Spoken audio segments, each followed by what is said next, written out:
Senator from Alabama. Thank you, Mr. President. Mr. President, on the day I was sworn in as a United States Senator, I took an oath to protect and defend the Constitution.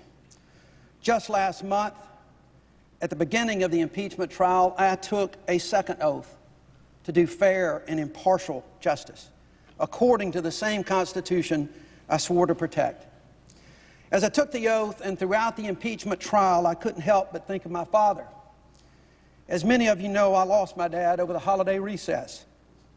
While so many were arguing over whether or not the Speaker of the House should send articles of impeachment to the Senate, I was struggling with watching him slip away, while only occasionally trying to weigh in with my voice to be heard about the need for witnesses in the upcoming impeachment trial.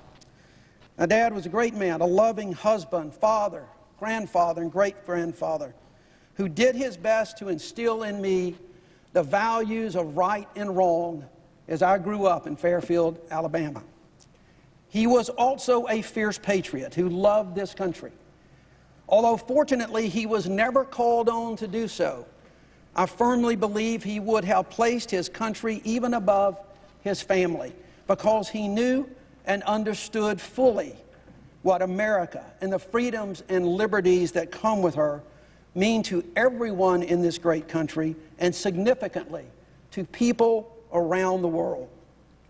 I know he would have put his country before any allegiance to any political party or even to any president. He was on the younger side of that greatest generation who joined the Navy at age 17 to serve our great military. That service and love of country shaped him into the man of principle that he was, instilling in me those same principles. And think of him, his patriotism, his principles, and how he raised me. I am reminded of Robert Kennedy's words that were mentioned in this trial. Few men are willing to brave the disapproval of their fellows, the censure of their colleagues, the wrath of their society. Moral courage is a rarer commodity than bravery in battle or great intelligence. Yet it is the one essential, vital quality for those who seek to change a world that yields most painfully to change. Candidly, to my colleagues on both sides of the aisle, I fear that moral courage, country before party, is a rare commodity these days. We can write about it and talk about it in speeches and in the media, but it is harder to put into action when political careers may be on the line. Nowhere is the dilemma more difficult than in an impeachment of the President of the United States. Very early on in this process, I implored my colleagues on both sides of the aisle in both houses of Congress to stay out of their political and partisan corners. Many did, but so many did not. Even the media continually view this entire process through partisan political eyes and how it may or may not affect an election. That is unfortunate. The country deserves better, and we must find a way to move beyond such partisan divides. The solemn oaths that I have taken have been my guides during what has been a difficult time for the country, my state, and for me personally. I did not run for the Senate hoping to participate in the impeachment trial of a duly elected president, but I cannot and will not shrink from my duty to defend the Constitution and to do impartial justice. In keeping with my oath as senator and my oath to do impartial justice, I resolved that throughout this process I would keep an open mind to consider the evidence without regard to political affiliation and to hear all of the evidence before making a final decision on either charge against the President. I believe that my votes later today will reflect that commitment. With the eyes of history upon us, I'm acutely aware of the precedents that this impeachment trial will set for future presidencies and Congresses. Unfortunately, I do not believe that those precedents are good ones. I am particularly concerned that we have now set a precedent that the Senate does not have to go forward with witnesses or review documents, even when those witnesses have firsthand information. And the documents would allow us to test not just the credibility of witnesses, but also test the words of counsel of both parties. It is my firm belief that the American people deserve more. In short, witnesses and documents would provide the Senate and the American people with a more complete picture of the truth. And I believe the American people deserve nothing less. That's not to say, however, that there is not sufficient evidence in which to render a judgment. There is. As a trial lawyer, I once explained this process to a jury as like putting together the pieces of a puzzle. When you open the box and spread all the pieces on the table, it's just an incoherent jumble.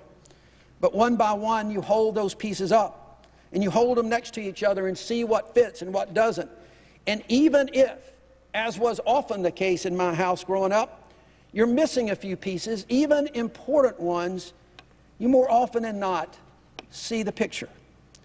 As I've said many times, I believe the American people deserve to see a completed puzzle, a picture with all of the pieces, pieces in the form of documents and witnesses with relevant first-hand information, which would have provided valuable context, corroboration, or contradiction to that which we have heard.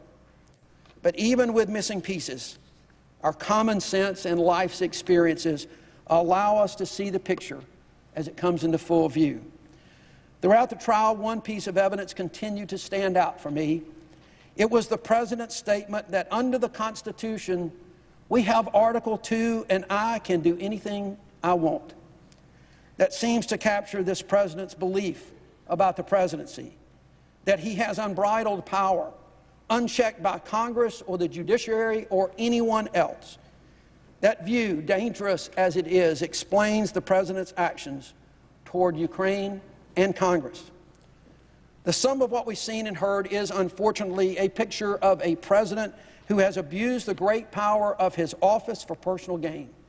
A picture of a president who has placed his personal interest well above the interest of the nation, and in so doing, threatened our national security, the security of our European allies, and the security of Ukraine. The evidence clearly proves that the President used the weight of his office and the weight of the United States government to seek to coerce a foreign government to interfere in our election for his personal political benefit. His actions were more than simply inappropriate. They were an abuse of power. When I was a lawyer for the Alabama Judicial Inquiry Commission, there was a saying that the chairman of the Inquiry Commission and one of Alabama's great judges used to say, Randall Cole. Judge Cole used to say about judges who strayed from the canons of ethics that the judge left his post. Sadly, President Trump left his post with regard to the withholding of military aid to Ukraine and a White House visit for the new Ukrainian president. And in so doing, he took the great powers of the office of the President of the United States with him. Impeachment is the only check on such presidential wrongdoing. The second article of impeachment, obstruction of Congress, gave me more pause. I've struggled to understand the House's strategy and their failure to fully pursue documents and witnesses, and wished that they had done more. However, after careful consideration of the evidence developed in the hearings, the public disclosures, the legal precedents, and the trial, I believe that the President deliberately and unconstitutionally obstructed Congress by refusing to cooperate with the investigation in any way. While I am sensitive to protecting the privileges and immunities afforded to the President and his advisors, I believe it's critical to our constitutional structure that we also protect the authorities of the Congress of the United States. Here, it was clear from the outset that the President had no intention whatsoever of accommodating Congress when he blocked both witnesses and documents from being produced. In addition, he engaged in a course of conduct to threaten potential witnesses and smear the reputations of the civil servants who did come forward and provide testimony. The President's actions demonstrate a belief that he is above the law, that Congress has no power whatsoever in questioning or examining his actions, and that all who do so at their peril. That belief, unprecedented in history of this country, simply must not be permitted to stand. To do otherwise risks guaranteeing that no future whistleblower or witness will ever come forward, and no future president, Republican or Democrat, will be subject to congressional oversight as mandated by the Constitution, even when the president has so clearly abused his office and violated the public trust. Accordingly, I will vote to convict the president on both articles of impeachment. In doing so, I am mindful that in a democracy there is nothing more sacred than the right to vote and respecting the will of the people. But I'm also mindful that when our founders wrote the Constitution, they envisioned a time, or at least a possibility, that our democracy would be more damaged if we failed to impeach and remove a president. Such is the moment in history that we face today. The gravity of this moment, the seriousness of the charges, and the implication for future presidencies and Congresses all contributed to the difficulty with which I have arrived at my decision. I am mindful, Mr. President, that I am standing at a desk that once was used by John F. Kennedy, who famously wrote Profiles in Courage, and there will be so many who will simply look at what I'm doing today and say it is a profile in courage. It is not. It is simply a matter of right and wrong. Doing right is not a courageous act. It is simply following your oath. Mr. President, this has been a divisive time for our country, but I think it has nonetheless been an important constitutional process for us to follow. As this chapter of history draws to a close, one thing is clear to me. As I've said before, our country deserves better than this. They deserve better from the President. They deserve better from the Congress. We must find a way to come together, to set aside partisan differences, and to focus on what we have in common as Americans. While so much is going on in our favor these days, we still face great challenges, both domestically and internationally. But it remains my firm belief that united we can conquer them and remain the greatest hope for the people around the world. Mr. President, I ask unanimous consent that my full statement be printed in the record. Without objection. Thank you, Mr. President. I yield the floor. Senator from Utah. Thank you, Mr. President. The Constitution is at the foundation of our republic's success, and we each strive not to lose sight of our promise to defend it. The Constitution established the vehicle of impeachment that has occupied both houses of our Congress these many days. We have labored to faithfully execute our responsibilities to it. We have arrived at different judgments, but I hope we respect each other's good faith. The allegations made in the articles of impeachment are very serious. As a senator juror, I swore an oath before God to exercise impartial justice. I am profoundly religious. My faith is at the heart of who I am.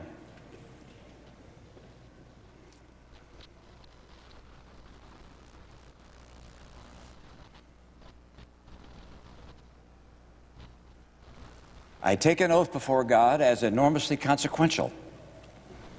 I knew from the outset that being tasked with judging the president, the leader of my own party, would be the most difficult decision I have ever faced. I was not wrong. The House managers presented evidence supporting their case, and the White House counsel disputed that case. In addition, the president's team presented three defenses. First, that there could be no impeachment without a statutory crime. Second, that the Biden's conduct justified the president's actions. And third, that the judgment of the president's actions should be left to the voters. Let me first address those three defenses. The historic meaning of the words high crimes and misdemeanors, the writings of the founders, and my own reasoned judgment convinced me that a president can indeed commit acts against the public trust that are so egregious that while they are not statutory crimes, they would demand removal from office. To maintain that the lack of a codified and comprehensive list of all the outrageous acts that a president might conceivably commit renders Congress powerless to remove such a president defies reason. The President's counsel also notes that Vice President Biden appeared to have a conflict of interest when he undertook an effort to remove the Ukrainian prosecutor general. If he knew of the exorbitant compensation his son was receiving from a company actually under investigation, the vice president should have recused himself. While ignoring a conflict of interest is not a crime, it is surely very wrong. With regards to Hunter Biden, taking excessive advantage of his father's name is unsavory, but also not a crime. Given that in neither the case of the father nor the son was any evidence presented by the president's counsel that a crime had been committed, the president's insistence that they be investigated by the Ukrainians is hard to explain other than as a political pursuit. There's no question in my mind that were their names not Biden, the president would never have done what he did. The defense argues that the Senate should leave the impeachment decision to the voters. While that logic is appealing to our democratic instincts, it is inconsistent with the Constitution's requirement that the Senate, not the voters, try the president. Hamilton explained that the founders' decision to invest senators with this obligation rather than leave it to the voters was intended to minimize, to the extent possible, the partisan sentiments of the public at large. So the verdict is ours to render under our Constitution. The people will judge us for how well and faithfully we fulfill our duty. The grave question the Constitution tasks senators to answer is whether the president committed an act so extreme and egregious that it rises to the level of a high crime and misdemeanor. Yes, he did. The president asked a foreign government to investigate his political rival. The president withheld vital military funds from that government to press it to do so. The president delayed funds for an American ally at war with Russian invaders. The president's purpose was personal and political. Accordingly, the president is guilty of an appalling abuse of public trust. What he did was not perfect. No, it was a flagrant assault on our electoral rights, our national security, and our fundamental values. Corrupting an election to keep oneself in office is perhaps the most abusive and destructive violation of one's oath of office that I can imagine. In the last several weeks, I've received numerous calls and texts. Many demanded in their words that I stand with the team. I can assure you that that thought has been very much on my mind. You see, I support a great deal of what the president has done. I voted with him 80% of the time. But my promise before God to apply impartial justice required that I put my personal feelings and political biases aside. Were I to ignore the evidence that has been presented and disregard what I believe my oath and the Constitution demands of me for the sake of a partisan end, it would, I fear, expose my character to history's rebuke and the censure of my own conscience. I'm aware that there are people in my party and in my state who will strenuously disapprove of my decision, and in some quarters I will be vehemently denounced. I'm sure to hear abuse from the president and his supporters. Does anyone seriously believe that I would consent to these consequences other than from an inescapable conviction that my oath before God demanded it of me? I sought to hear testimony from John Bolton, not only because I believed he could add context to the charges, but also because I hoped that what he might say could raise reasonable doubt and thus remove from me the awful obligation to vote for impeachment. Like each member of this deliberative body, I love our country. I believe that our Constitution was inspired by Providence. I'm convinced that freedom itself is dependent on the strength and vitality of our national character. As it is with each senator, my vote is an act of conviction. We've come to different conclusions, fellow senators, but I trust we have all followed the dictates of our conscience. I acknowledge that my verdict will not remove the president from office. The results of this Senate court will in fact be appealed to a higher court, the judgment of the American people. Voters will make the final decision, just as the president's lawyers have implored. My vote will likely be in the minority in the Senate. But irrespective of these things, with my vote, I will tell my children and their children that I did my duty to the best of my ability, believing that my country expected it of me. I will only be one name among many, no more, no less, to future generations of Americans who look at the record of this trial. They will note merely that I was among the senators who determined that what the president did was wrong, grievously wrong. We are all footnotes at best in the annals of history, but in the most powerful nation on earth, the nation conceived in liberty and justice, that distinction is enough for any citizen. Thank you, Mr. President.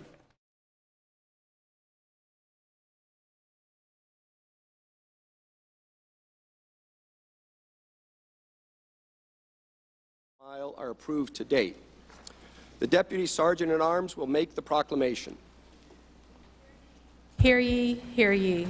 All persons are commanded to keep silence on pain of imprisonment while the Senate of the United States is sitting for the trial of the articles of impeachment exhibited by the House of Representatives against Donald John Trump, President of the United States. As a reminder to everyone in the chamber, as well as those in the galleries, demonstrations of approval or disapproval are prohibited. The Majority Leader is recognized. Mr. Chief Justice, the Senate is now ready to vote on the articles of impeachment, and after that is done, we will adjourn the court of impeachment. The clerk will now read the first article of impeachment. Article 1, Abuse of Power. The Constitution provides that the House of Representatives, quote, shall have the sole power of impeachment, unquote, and that the President, quote, shall be removed from office on impeachment for and conviction of treason, bribery, or other high crimes and misdemeanors, close quote. In his conduct of the office of President of the United States, and in violation of his constitutional oath faithfully to execute the office of President of the United States, and, to the best of his ability, preserve, protect, and defend the Constitution of the United States, and in violation of his constitutional duty to take care that the laws be faithfully executed, Donald J. Trump has abused the powers of the presidency in that, using the powers of his office, President Trump solicited the interference of a foreign government, Ukraine, in the 2020 United States presidential election. He did so through a scheme or course of conduct that included soliciting the government of Ukraine to publicly announce investigations that would benefit his re-election, harm the election prospects of a political opponent, and influence the 2020 United States presidential election to his advantage.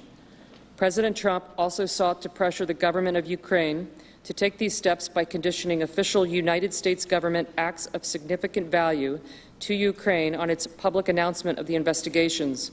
President Trump engaged in this scheme or course of conduct for corrupt purposes in pursuit of personal political benefit. In doing so, President Trump used the powers of the presidency in a manner that compromised the national security of the United States and undermined the integrity of the United States democratic process.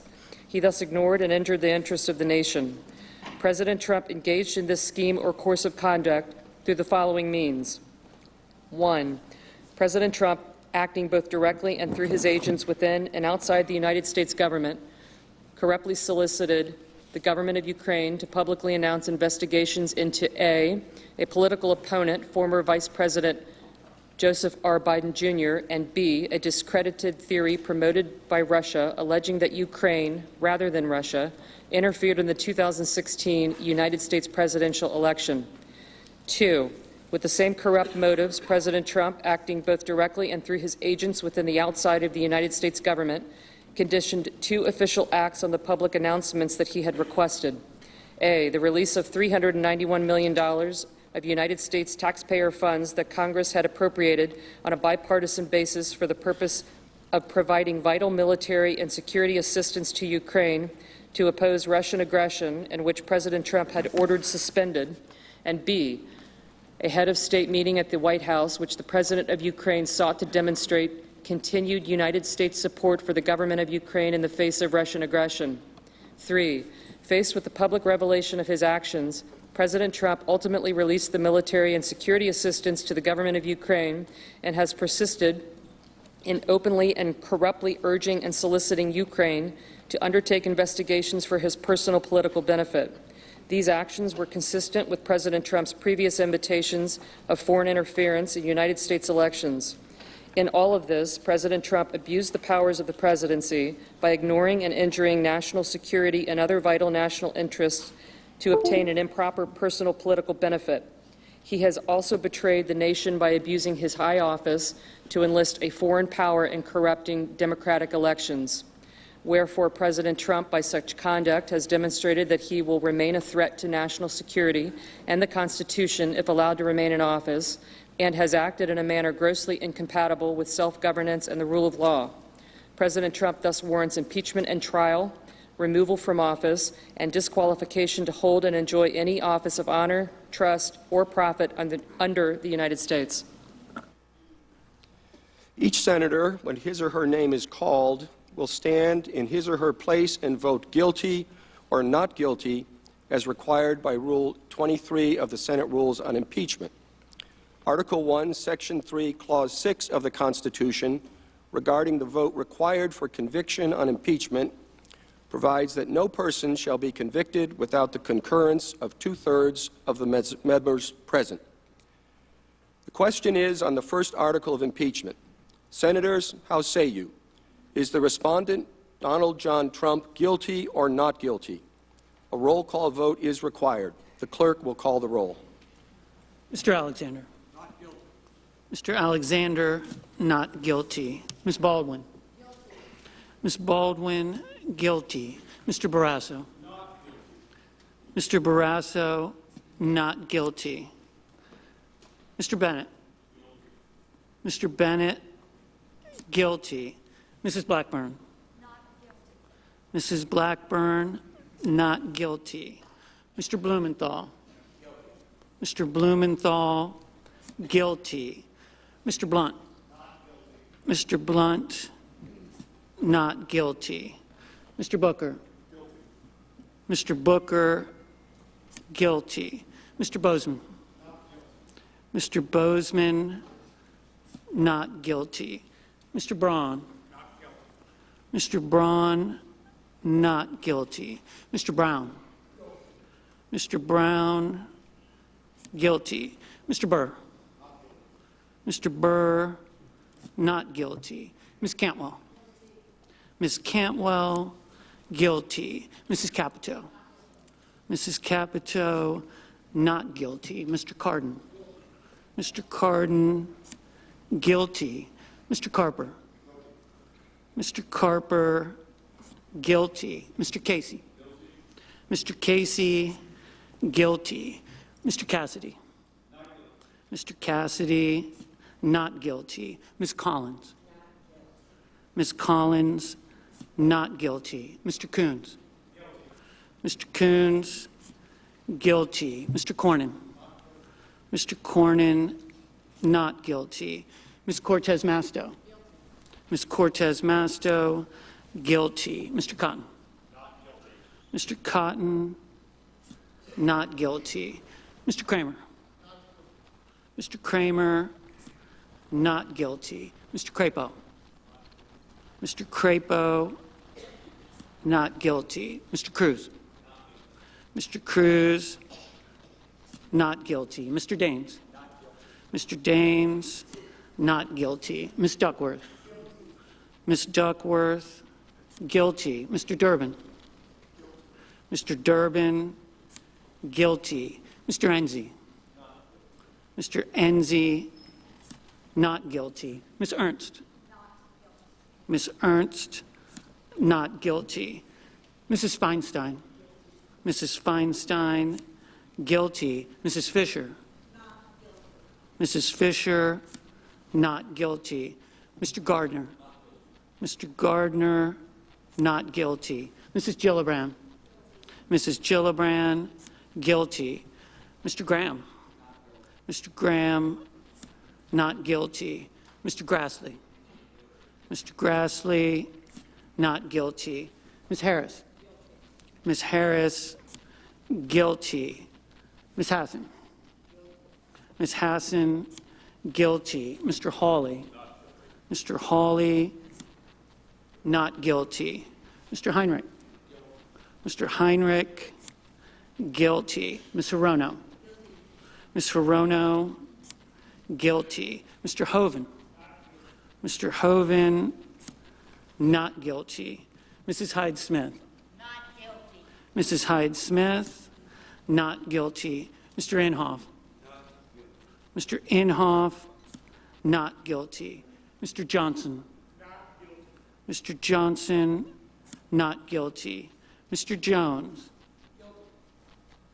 Mr. Jones, guilty. Mr. Kane.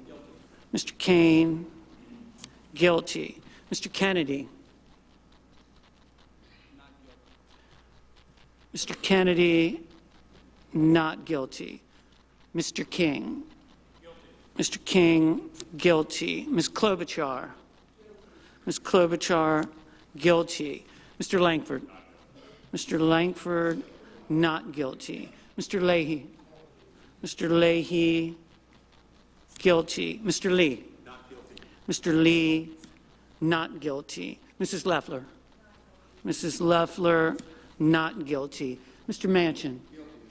Mr. Manchin, guilty. Mr. Markey. Mr. Markey, guilty. Mr. McConnell. Mr. McConnell, not guilty. Ms. McSally. Ms. McSally, not guilty. Mr. Menendez. Mr. Menendez, guilty. Mr. Merkley. Mr. Merkley, guilty. Mr. Moran. Mr. Moran, not guilty. Ms. Murkowski. Ms. Murkowski, not guilty. Mr. Murphy. Mr. Murphy, guilty. Mrs. Murray. Mrs. Murray, guilty. Mr. Paul. Mr. Paul, not guilty. Mr. Perdue. Mr. Perdue, not guilty. Mr. Peters. Mr. Peters, guilty. Mr. Portman. Mr. Portman, not guilty. Mr. Reed. Mr. Reed, guilty. Mr. Risch. Mr. Risch, not guilty. Mr. Roberts. Mr. Roberts, not guilty. Mr. Romney. Mr. Romney, guilty. Ms. Rosen. Ms. Rosen, guilty. Mr. Rounds. Mr. Rounds, not guilty. Mr. Rubio. Mr. Rubio, not guilty. Mr. Sanders. Mr. Sanders, guilty. Mr. Sass. Mr. Sass, not guilty. Mr. Schatz. Mr. Schatz, guilty. Mr. Schumer. Mr. Schumer, guilty. Mr. Scott of Florida. Mr. Scott of Florida, not guilty. Mr. Scott of South Carolina. Mr. Scott of South Carolina, not guilty. Mrs. Shaheen. Mrs. Shaheen, guilty. Mr. Shelby. Mr. Shelby, not guilty. Ms. Sinema. Ms. Sinema, guilty. Ms. Smith. Ms. Smith, guilty. Ms. Stabenow. Ms. Stabenow, guilty. Mr. Sullivan. Mr. Sullivan, not guilty. Mr. Tester. Mr. Tester, guilty. Mr. Thune. Mr. Thune, not guilty. Mr. Tillis. Mr. Tillis, not guilty. Mr. Toomey. Mr. Toomey, not guilty. Mr. Udall. Mr. Udall, guilty. Mr. Van Hollen. Mr. Van Hollen, guilty. Mr. Warner. Mr. Warner, guilty. Ms. Warren. Ms. Warren, guilty. Mr. Whitehouse. Mr. Whitehouse, guilty. Mr. Wicker. Mr. Wicker, not guilty. Mr. Wyden. Mr. Wyden, Guilty. Mr. Young? Mr. Young, not guilty.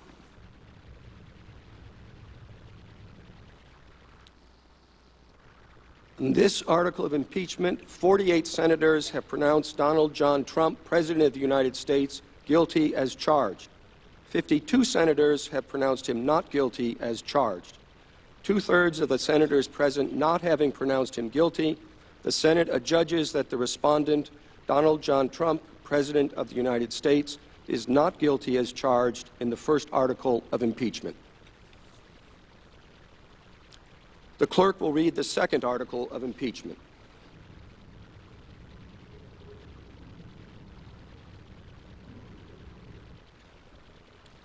Article 2, obstruction of Congress. The Constitution provides that the House of Representatives shall have the sole power of impeachment and that the President shall be removed from office on impeachment for and conviction of treason, bribery, or other high crimes and misdemeanors. In his conduct of the office of the President of the United States and in violation of his constitutional oath faithfully to execute the office of President of the United States and, to the best of his ability, preserve, protect, and defend the Constitution of the United States, and in violation of his constitutional duty to take care that the laws be faithfully executed, Donald J. Trump has directed the unprecedented, categorical, and indiscriminate defiance of subpoenas issued by the House of Representatives pursuant to its sole power of impeachment. President Trump has abused the powers of the presidency in a manner offensive to and subversive of the Constitution in that the House of Representatives has engaged in an impeachment inquiry focused on President Trump's corrupt solicitation of the government of Ukraine to interfere in the 2020 United States presidential election. As part of this impeachment inquiry, the committee's undertaking the investigation serves subpoenas seeking documents and testimony deemed vital to the inquiry from various executive branch agencies and offices and current and former officials.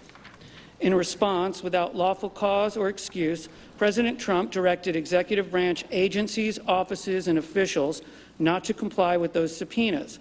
President Trump thus interposed the powers of the presidency against the lawful subpoenas of the House of Representatives and assumed to himself functions and judgments necessary to the exercise of the sole power of impeachment vested by the Constitution in the House of Representatives. President Trump abused the powers of his high office through the following means. 1. Directing the White House to defy a lawful subpoena by withholding the production of documents sought therein by the committees. 2. Directing other executive branch agencies and offices to defy lawful subpoenas and withhold the production of documents and records from the committees, in response to which the Department of State, Office of Management and Budget, Department of Energy, and Department of Defense refused to produce a single document or record. 3. Directing current and former executive branch officials not to cooperate with the committees, in response to which 9 administration officials defied subpoenas for testimony, namely John Michael Mick Mulvaney, Robert B. Blair, John A. Eisenberg, Michael Ellis, Kristen Wells Griffith, Russell T. Vaught, Michael Duffy, Brian McCormick, and T. Ulrich Reckbull.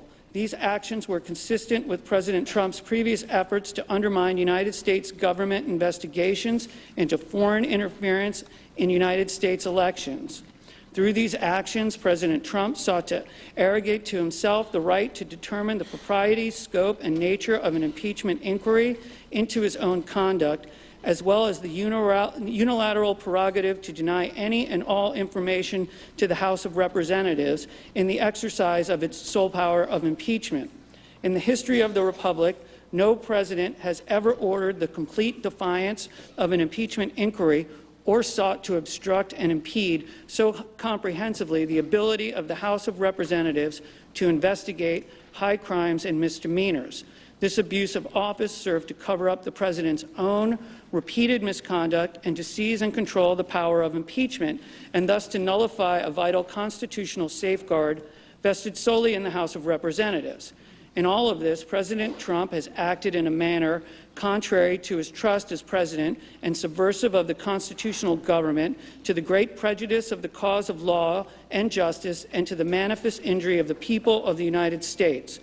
Wherefore, President Trump, by such conduct, has demonstrated that he will remain a threat to the Constitution if allowed to remain in office, and has acted in a manner grossly incompatible with self-governance and the rule of law. President Trump thus warrants impeachment and trial, removal from office, and disqualification to hold and enjoy any office of honor, trust, or profit under the United States. The question is on the second article of impeachment. Senators, how say you? Is the respondent, Donald John Trump, guilty or not guilty? The clerk will call the roll. Mr. Alexander. Not guilty. Not guilty.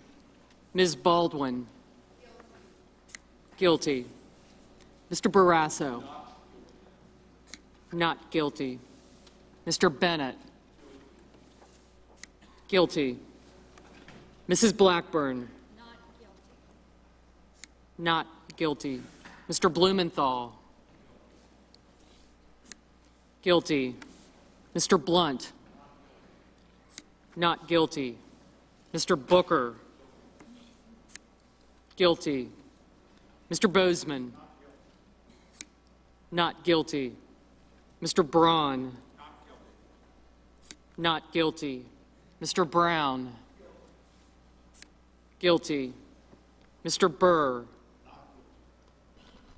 Not guilty. Ms. Cantwell. Guilty. Mrs. Capito. Not guilty. Mr. Cardin. Guilty.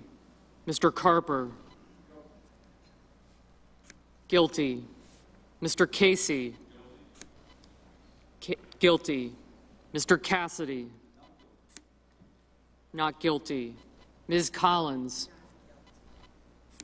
Not guilty. Mr. Coons. Guilty. Mr. Cornyn. Not guilty. Ms. Cortez Masto. Guilty. Mr. Cotton. Not guilty. Mr. Kramer. Not guilty. Mr. Crapo. Not guilty. Mr. Cruz. Not guilty. Mr. Daines. Not guilty. Ms. Duckworth. Guilty. Mr. Durbin. Guilty. Mr. Enzi. Not guilty. Ms. Ernst. Not guilty. Mrs. Feinstein. Guilty. Mrs. Fisher. Not guilty. Mr. Gardner. Not guilty. Mrs. Gillibrand. Guilty. Mr. Graham. Not guilty. Mr. Grassley. Not guilty. Ms. Harris. Guilty. Ms. Hassan. Guilty. Mr. Hawley. Not guilty. Mr. Heinrich. Guilty. Ms. Hirono. Guilty. Mr. Hoven. Not guilty. Mrs. Hyde-Smith. Not guilty. Not guilty. Mr. Inhofe. Not guilty. Mr. Johnson. Not guilty. Mr. Jones. Guilty. Mr. Kane. Guilty. Mr. Kennedy. Not guilty. Mr. King. Guilty. Ms. Klobuchar. Guilty. Mr. Langford. Not guilty. Mr. Leahy. Guilty. Mr. Lee. Not guilty. Not guilty. Mrs. Loeffler. Not guilty. Mr. Manchin. Guilty. Mr. Markey. Guilty. Mr. McConnell. Not guilty. Ms. McSally. Not guilty. Mr. Menendez. Guilty. Mr. Merkley. Guilty. Mr. Moran. Not guilty. Ms. Murkowski. Not guilty. Mr. Murphy. Guilty. Mrs. Murray. Guilty. Mr. Paul. Not guilty. Not guilty. Mr. Perdue. Not guilty. Mr. Peters. Guilty. Mr. Portman. Not guilty. Mr. Reed. Guilty. Mr. Risch. Not guilty. Mr. Roberts.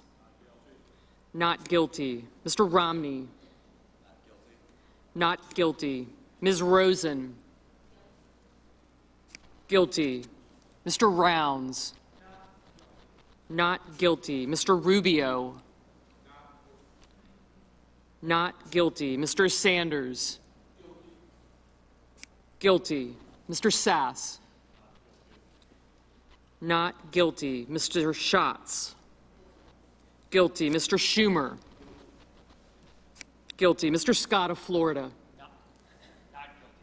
Not guilty. Mr. Scott of South Carolina. Not guilty. Mrs. Shaheen. Guilty. Mr. Shelby. Not guilty. Ms. Sinema. Guilty.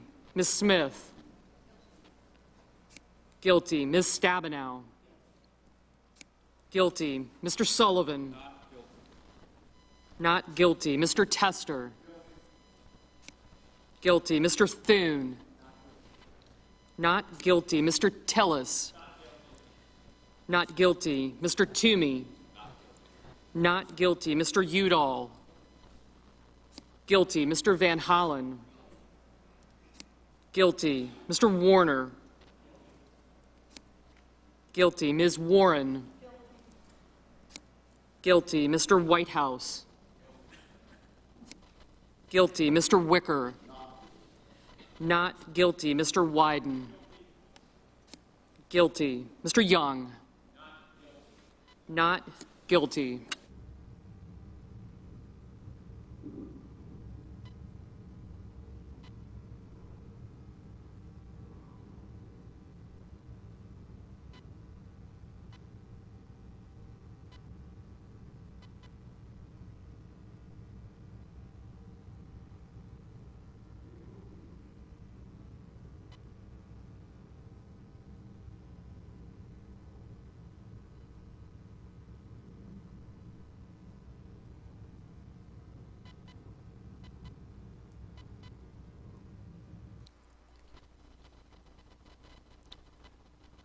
On this article of impeachment, 47 senators have pronounced Donald John Trump, President of the United States, guilty as charged.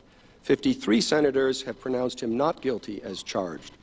Two-thirds of the senators present not having pronounced him guilty, the Senate adjudges that respondent Donald John Trump, President of the United States, is not guilty as charged in the second article of impeachment.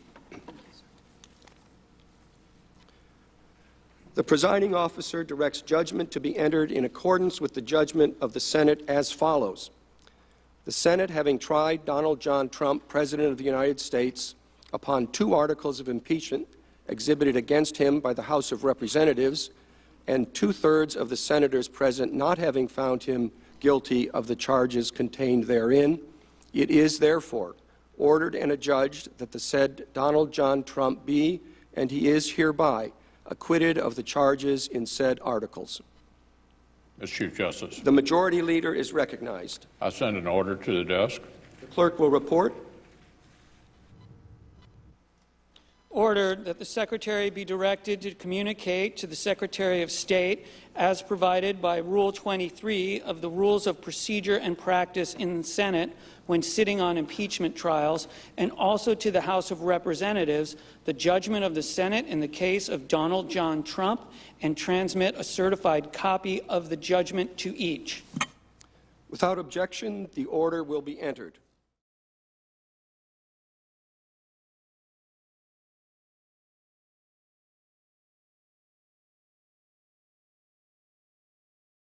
Mr. Chief Justice. The Majority Leader is recognized. Before this process fully concludes, I want to very quickly acknowledge a few of the people who helped the Senate fulfill our duty these past weeks.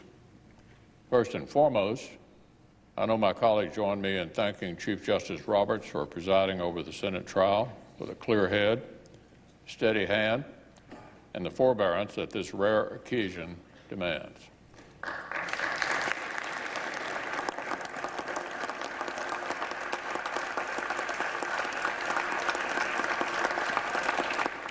We know full well that his presence as our presiding officer came in addition to, not instead of, his day job across the street. So the Senate thanks the Chief Justice and his staff who helped him perform this unique role. Like his predecessor, Chief Justice Rehnquist, the Senate will be awarding Chief Justice Roberts the Golden Gavel to commemorate his time presiding over this body. We typically award this to new senators after about 100 hours in the chair, but I think we can agree the Chief Justice has put in his due and then some.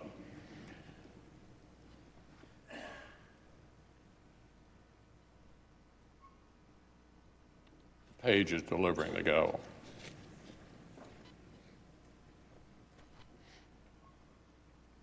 Thank you very much.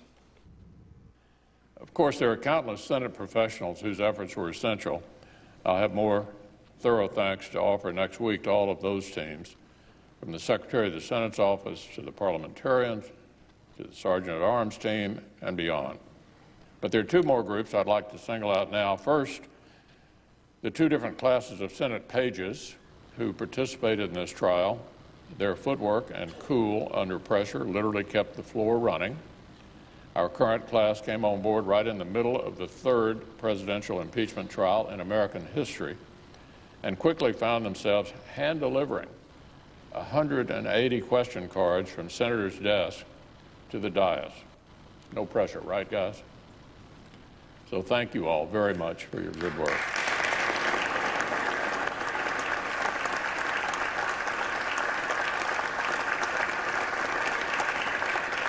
And second, the fine men and women of the Capitol Police, we know that the safety of our democracy literally rests in their hands every single day, but the heightened measures surrounding the trial meant even more hours and even more work and even more vigilance.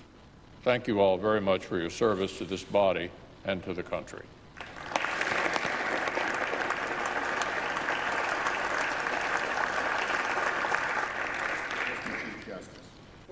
The Chair recognizes the Democratic Leader. I join the Republican leader in thanking the personnel who aided the Senate over the past several weeks. Capitol Police do an outstanding job day in, day out to protect the members of this chamber, their staffs, the press, and everyone who works in and visits this Capitol. They were asked to work extra shifts and in greater numbers to provide additional security over the past 3 weeks. Thank you to every one of them.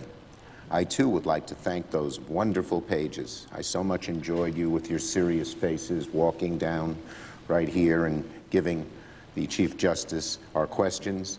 As the leader noted, the new class of pages started midway in this impeachment trial. When you take a new job, you're usually given a few days to take stock of things, get up to speed. This class was given no such leeway, but they stepped right in, didn't miss a beat, ferrying hundreds of questions from U.S. senators to the Chief Justice on national television is not how most of us spend our first week at work, but they did it with aplomb. I'd also like to extend my personal thank you to David Houck, the Director of the Office of Accessibility Services, Tyler Pumphrey, the Supervisor, and Grace Ridgway, the wonderful Director of Capitol Facilities. Everyone Grace's team worked so hard to make sure we were ready for impeachment. Gary Richardson, known affectionately to us as Tiny, the chief chamber attendant. Jim Hoover and the cabinet shop, who built new cabinets to deprive us of the use of our electronics and flip phones during the trial. Brenda Bird and her team did a spectacular job of keeping the Capitol clean, and Lyden Webb and his team who moved the furniture and then moved it again and again and again. Grace, we appreciate all your hard work. Please convey our sincerest thanks to your staff. Council of the Senate Thank you itself, all. through its secretary and her legislative staff. I am especially grateful to the parliamentarian and her deputy for their unfailing patience and keen insight. I am likewise grateful to the Sergeant-at-Arms and his staff for the assistance and many courtesies that they extended during my period of required residency. And thank you all for making my presence here as comfortable as possible. As I depart the chamber, I do so with an invitation to visit the court. By long tradition and in memory of the 135 years we sat in this building, we keep the front row of the gallery in our courtroom open for members of Congress who might want to drop by to see an argument or to escape one. I also depart with sincere good wishes as we carry out our common commitment to the Constitution through the distinct roles assigned to us by that charter. You have been generous hosts, and I look forward to seeing you again under happier circumstances. The Chair recognizes the Majority Leader.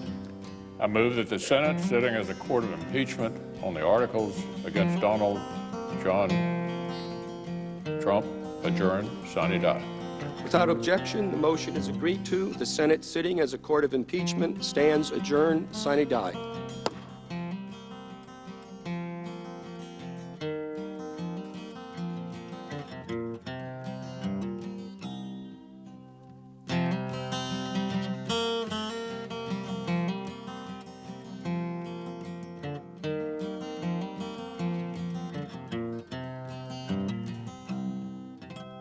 Find the cost of freedom